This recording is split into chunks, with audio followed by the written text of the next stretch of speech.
Senior. I have been expecting you. Hello friends, it's Drew the College-ologist, and today we're going to be talking about the FAFSA.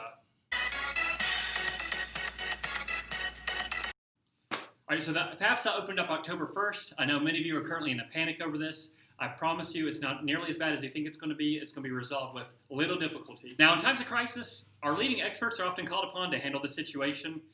Now that the FAFSA outbreak has started as of October 1st, the chief college-ologist has been selected, handpicked, to handle the situation. Now, the FAFSA essentially clears your account to receive scholarships. You report yourself as a student to the federal government, and they clear your student account to receive any and all scholarships. So all scholarships are cleared through your FAFSA, including the Tennessee Promise. There are also income-based scholarships that come from the FAFSA. About 30% of FAFSA filers receive money directly from the FAFSA. This is called a Pell Grant. The money can range anywhere from $0 to $6,100, depending entirely on your income. And typically speaking, the less income that you have, the greater the chances of getting Pell Grant. Also, if you receive Pell Grant money from your FAFSA, the state of Tennessee also takes a look, and they can give you income-based scholarships as well. Some people get Pell Grant money, some people don't. It's just completely dependent on parent income. However, all students must complete their FAFSA because all scholarships are cleared through your FAFSA and given to financial aid to be used to pay for your college. Now, that's what the FAFSA does. Let's talk about how to get the application done. All right, so they opened up October 1st. You have until February 1st to get this done, but please the sooner you get done, the better, because money can run out as the year progresses. So please get this done as soon as possible. First, you need to determine who your parent is for FAFSA purposes. So the FAFSA considers your parent to be whichever parent or parent set that you live with most of the time. All right, so if you live with both biological parents, mom and dad, they are your parents on the FAFSA. If you live with just dad, it's just dad. Just mom, just mom. Or if the parent is remarried, so if you live with dad and stepmom, they become your parent set on the FAFSA. So you have to report both their information. If you live with just dad or just mom, you just need to report that single parent information, unless your parent is remarried.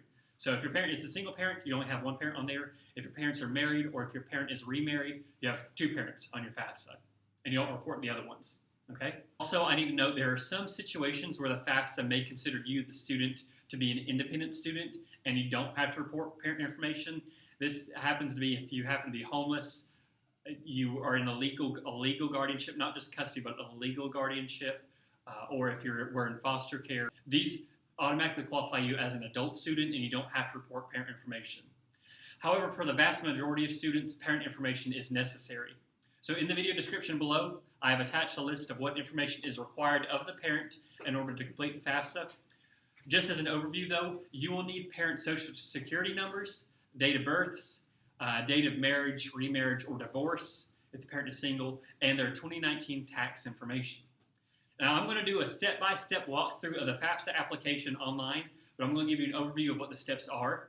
So first of all, you go to FAFSA.gov and you create your FSA ID. That's your account, your login account to get into your FAFSA.